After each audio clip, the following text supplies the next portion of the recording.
7, Chris. The number is 7. That is how many more receiving yards Dan Chisena has than Deontay Johnson since Deontay Johnson has been traded away from the Carolina Panthers. Hey, congratulations for landing back in Baltimore. Let's go. Let's go. Hey, congrats, Baltimore. You got him for nothing this time. What a guy. Hey, he still keeps finding a job. That's cool. Good for him. Hey, addition by subtraction. Addition by subtraction. Who are the Panthers going to add this offseason, Chris? Let's get this sucker started. Get dialed in, Panthers fans. Here comes an in-depth look at your team. Exclusive interviews. Locker room insight. Ready? Let's huddle up. Let's just do it, okay? For Panthers Playbook, driven by Carolina Ford dealers. Here are your hosts, Dennis Cox and Chris Lea. Welcome back to another episode of Panthers Playbook. That's Chris Lea, Dennis Cox here with you. By the way, leave us your thoughts in the comment section on the free agents for the Carolina Panthers that they currently have on their roster right now. Guys that are set to be free agents, who do you want to see come back? Let us know that in the comment section. But Chris, before we get started, Carolina Ford Dealers, your sponsor here of Panthers Playbook. With a Ford F-150 on your team, it's game on. See your Carolina Ford dealer today. Chris, there's roughly close to 30 guys that are going to be free agents for the Carolina Panthers. 28, if I remember correctly. 28. There are a lot of guys that are going to be popping on my names or popping on the list of names. Like, yeah, definitely want to keep that guy. And also there's some guys, you know what? If this guy moves on, I ain't going to cry about it. Yeah. There's plenty of those names for me where it's like, okay, if this guy comes back, cool. But also if he doesn't come back, I'm good. And if you look at it with 28 free agents, that means that if you're looking at the 53 that ended the season, there's only 25 left after that. Yeah. And for this team to make the jump that they need to make, honestly, you're going to have to move on from a lot of these guys to get better at the positions you need to get better at. So, hey, I'm good with the amount of free agents that's there. And we're definitely going to talk about the ones that we want to have back. So I'm ready for this discussion right here. When you back up a 2-win season with a 5-win season, there's going to be a lot of turnover with your roster. There has to be. You can't be like, hey, let's just run it back, guys. That's not how this works, and nor should it work. In this league, that's not how things work. Gosh, teams that win the Super Bowl have roster turnover. It's just a byproduct of what things are in this league. Chris, just fire off some lists on those names of guys that you say, you know what, I want to see this guy come back and be in a Panther uniform in 2025. Are we talking about all 11 guys that I would like to come back? Give me your 11. 1, 2, 3, 4, 5, 6, 7, 8, 9, 10, 11. All right. So my 11 is quarterback Andy Dalton. Okay. Do you want me to expound or should we expound later? We'll expound on a few of these guys. Quarterback Andy Dalton. Center / whatever on the offensive line, Brady Christensen. Tommy Tremble, tight end. Okay. Wide receiver David Moore. Running back Mike Boone. Linebacker Shaq Thompson. Cornerback Mike Jackson. Okay. Offensive lineman / center Cade Mays. Safety Sam Franklin. Safety Lonnie Johnson. Yep. And running back Raheem Blackshear. Okay. Those are the guys to me that if I were Dan Morgan, and I'm not, that I'd put the most resources in trying to get those guys back.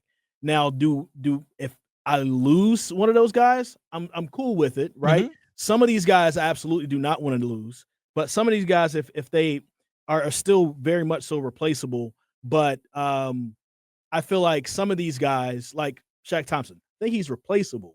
Yeah, but I do think that he's good for the roster if he comes back. I'm sorry, I missed one. Let me add in 12. Okay, JJ Jansen. Oh, of course. Well, yes, JJ, of course. Absolutely bring back JJ. I guess I just didn't think about him because he's just Mr. Panther, but he is. 12 guys. JJ Jansen, let's put that there. Him and Shaq Thompson are the guys where it's like, you know what, they've been around for a while. They've seen the ups and the downs of this team, and you would still want some type of veteran presence that's good for the locker room. And those are two guys that I think JJ is more of a priority than Shaq, in my opinion, but those are two guys I would want to have stick around. Yeah, there's a couple guys that we want to dive into, and Shaq Thompson for me is one of those guys I really want to take a hard look at because this is a player who each of the last 2 seasons has had his season end in September. Yeah. because of various injuries. This year was the broken fibula. The year prior to that, he actually played less games in 2023 than he did in 2024 with the Achilles injury. This is a guy coming as an off-ball linebacker with 2 lower body injuries. I don't know if that's someone that you want to keep, especially with someone that's approaching age 30 in terms of their career. Yeah. Or is around age 30. I don't know if that's someone that's going to be brought back, especially when you put a 3rd-round pick into Trevin Wallace. You know, obviously, Trevin Wallace is going to be coming back, and you already have Josie Jewell in those positions. Yeah, you might start Josie Jewell and Trevin Wallace. Well, the guys that back up in those positions have to be able to play special teams. That's something I don't know if Shaq Thompson can even do at this stage in his career, to be honest with you. That's a big factor into that. Shaq will be 31 in April. I just want to put that out there. Okay, so yeah, he's going into age 31 season. Maybe you want to have a veteran, again, like the veteran presence, someone who obviously knows the defensive system. I don't know if that's someone that gets brought back, to be honest with you, Chris. I think the Carolina Panthers are going to look and say, you know what, we got to get younger. This was actually one of the older rosters in the NFL. We need to get younger. We need to actually play our young guys a little bit more. And they got to put a lot of resources into the defense to build and cultivate for the future. To me, I don't see Shaq Thompson coming back. I don't disagree with you. I think that as I was going through and looking at the roster, I feel like there's a lot more holes other places. And when you're looking at just what you'll need, like I'm essentially looking at them replacing the entire safety group, right? Oh, yeah, easily. The 2 safeties I'm talking about staying are mostly just for special teams purposes. That's what they do. Lonnie Johnson and Sam Lonnie Franklin. Johnson and Sam Franklin. I don't need to talk about them anymore, but that's what I like them for, and they bring the juice. They bring the trash talk. That's really what they do. That's 100% what they do. They bring the juice. 100% what they do. And so that's what I want them there for. Other than that, like we're replacing an entire group. So you're gonna have to put some money in and maybe some draft picks into that. You're probably you might be doing a wholesale replacement of the defensive line besides Derrick Brown, right? And maybe I see A'Shawn Robinson coming back too. And A'Shawn Robinson, but maybe also like cutting some guys that are under contract. I mean, because we're not talking about those guys, we're just talking about strictly free agents. And then there's a few guys on the edge too that you might have to get rid of. So I'm just kind of looking at that and thinking like, okay, if you're putting resources towards that, plus adding somebody else to rush the passer with some of the guys that you have there, you might want to try to keep that to have one spot on a defense that has all of their like some guys returning. But at the same time, if he does go, I'm not upset with it. I do love Shaq though. This is not any disrespect to Shaq, but at some point, you do have to move on from guys, and nostalgia is not enough, right? No, it's been a great 10 years, but nostalgia is not enough. Yeah, and unfortunately, again, the last couple of years have been just plagued by lower body injuries, and when you get older and get lower body injuries, trust me, something I know, you get slower. Yeah. Simple as that. You just get slower. Another person that you mentioned in that list was Brady Christensen, and this is one that really intrigues me this offseason for Dan Morgan. Brady Christensen showed at multiple times this season he can start at center. He started at left tackle. We've also seen him start at left guard as well in his career with the Carolina Panthers. So knowing that he is capable of starting on multiple positions on the offensive line, maybe he commands more dollars than what the Carolina Panthers are willing to pay. But this is where I think Brady Christensen, the decision that Dan Morgan makes with him, impacts Taylor Moton. Yes. Couple of reasons. Here's the thing. The Carolina Panthers can save $13 million by letting Taylor Moton go. And this is the first time in Taylor Moton's career that he actually missed time due to injuries. That's how bad the injuries were for the Carolina Panthers this season. Taylor Moton, the Iron Man, dealt with injuries this year. But they can also restructure the contract of Taylor Moton and save about $13 million that way. Yeah. Big question going forward. Are you willing to put money into Brady Christensen and say, hey, you're going to be our starting right tackle going forward? Or do you let him walk and restructure Taylor Moton's deal, save money on your salary cap, push that into a little bit into 2026, and still keep Taylor Moton? Taylor Moton, around the same age as Shaq Thompson, 30, 31 years old. Again, for a team that's looking to build up youth, that's a major decision that Dan Morgan has to make regarding, again, Brady Christensen has only played 4 years. It's only played 4 years. It's a massive decision with Christensen and Taylor Moton. I think those two, honestly, kind of tie together. Yeah, but I think that there's a world where they can kind of stay together as well, right? I think you want to restructure Timo's deal. Yeah. Like I think at one point I was kind of thinking about maybe moving on from Timo, but then like you just see his worth. The games that he did miss, you could tell. Tampa Bay game, the end of the year, Tampa Bay, when he was out, they just attacked Josh Nijman. They just went straight after him. You absolutely could tell when he was gone. And he was like one of the highest graded players on the whole roster for the entire season. And he's one of the best at his position in the NFL.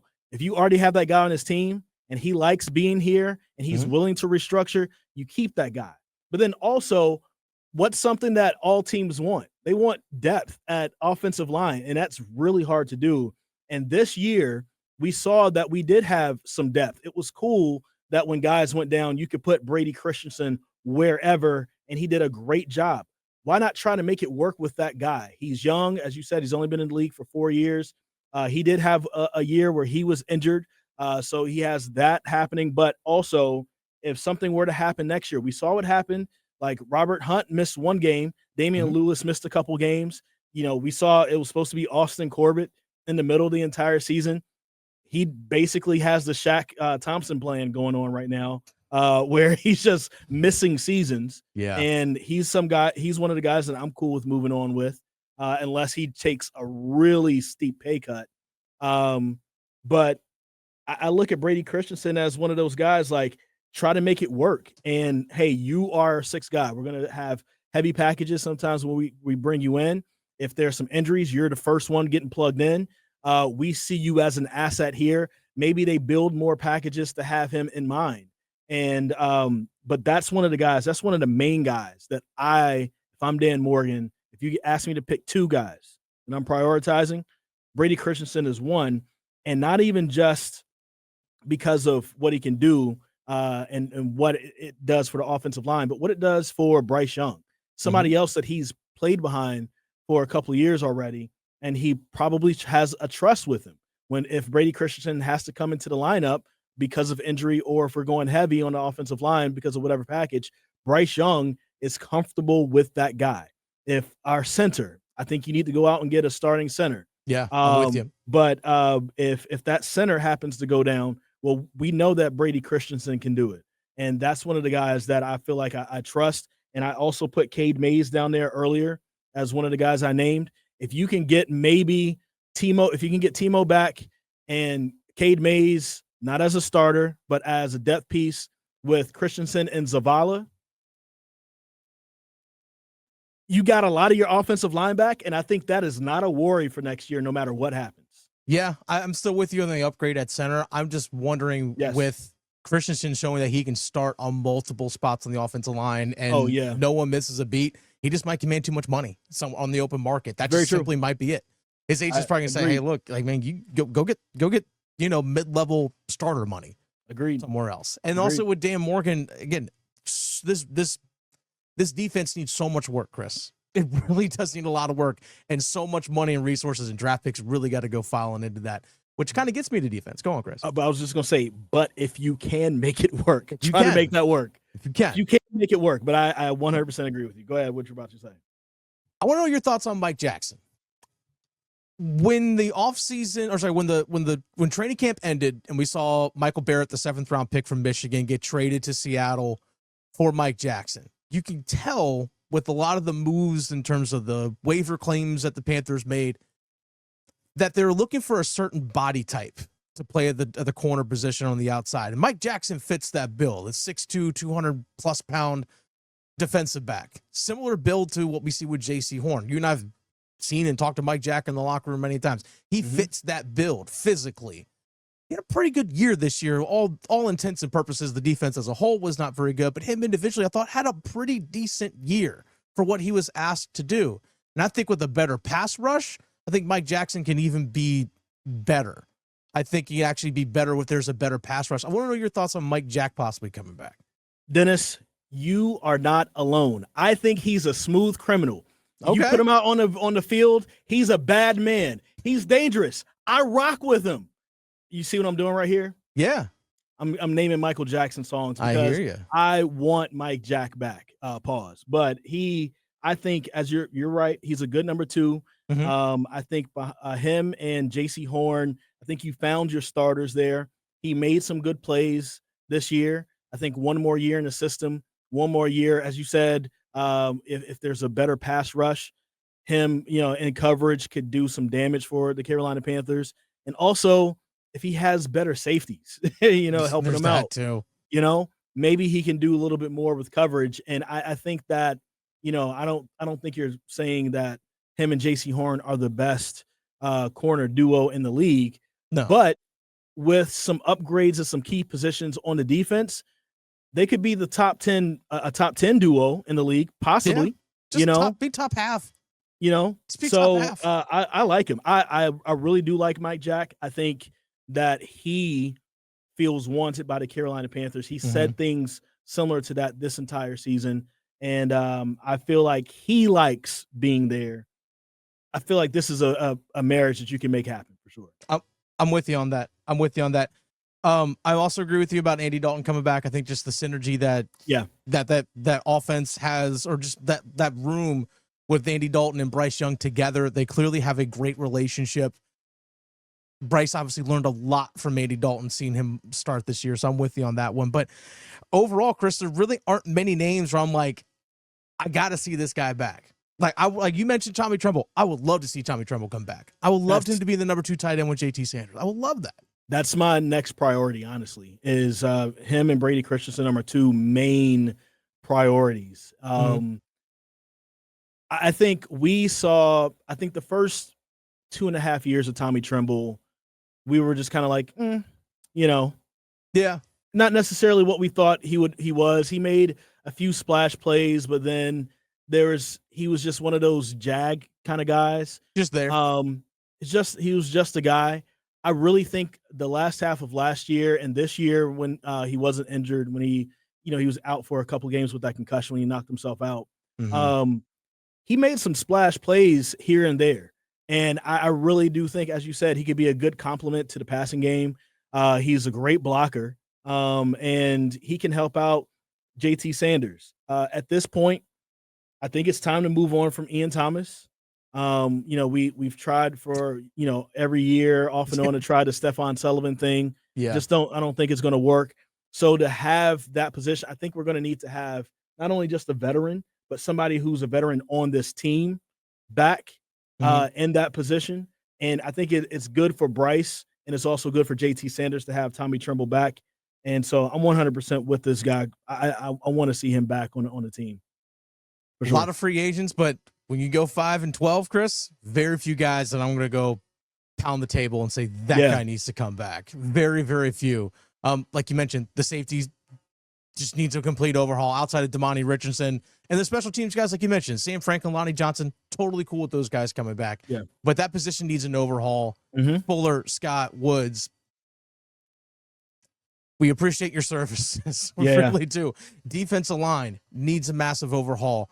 I mean, yes, Derrick Brown's coming back. I would love to keep Ashawn Robinson, but outside of that, if everything else changes, I'm fine with that too.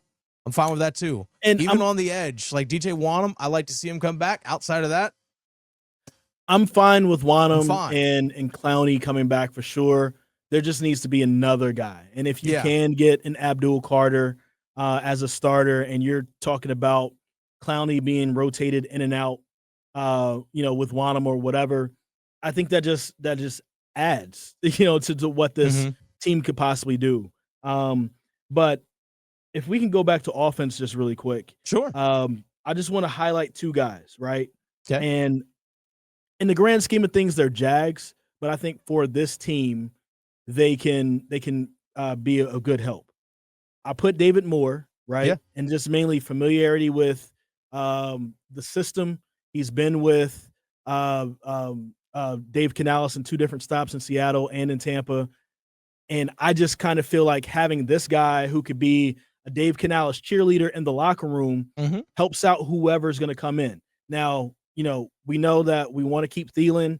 He's not a free agent, but hopefully there's no moves or anything like that. And we love Coker. We love Xavier Legette. So those are 3 guys for sure. I still think there's room to bring in, and we've said this, either a number one and somebody who can take the top off, or a number one who can take the top off, right? Sure. So if you're doing the number one and somebody who can take the top off, then you have 5. It's good to have David Moore right there as a 6th guy. Can right? return kicks too. And to help return kicks and all that good stuff. Like, I'm talking about David Moore needs to be fringe. He doesn't necessarily need to finish next season with the Panthers. Sure. If you feel like you can finish with the other 5 or whatever, cool. But I think that guy absolutely needs to be there. And I've said this before. I liked when Mike Boone got a chance to run the ball, I felt like he did a good job with it. We know that we're probably not going to have Jonathan Brooks. I hope we don't try to put Jonathan Brooks on the field at all in 2025. If he can come back, cool, but I would like for him not to. Take a whole year off, come back in 2026, 100% ready to go. By that point, you'd have what, 20 months off to heal that knee, by the time the 2026 season starts. Until then, I think Mike Boone is a decent backup for Chuba Hubbard and a cheap option, because you would need to put some money elsewhere into some other places. So that's my main thing with that. And then he's already been with the team for the year, so he knows a lot. There's not a lot of teaching that has to go on there. So those are 2 guys I just wanted to mention, and those are my reasons for it. A lot of big decisions this offseason, but next week, Chris, here's something you and I should discuss. Bryce Young is eligible for a contract extension 1 year from now.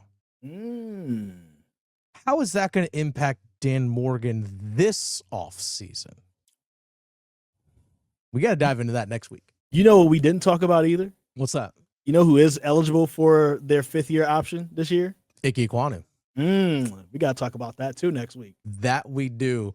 Carolina Ford Dealer, your sponsor at Panthers Playbook. With the Ford F-150 on your team, it's game on. See your Carolina Ford dealer today. Chris, enjoy the beautiful cold weather that we have here in the state of North Carolina. Beautiful? Yeah. I hate cold weather. Man, well, thick boys like me appreciate it. I can tell you that. Listen, give me 88 over 38 any day. Any day.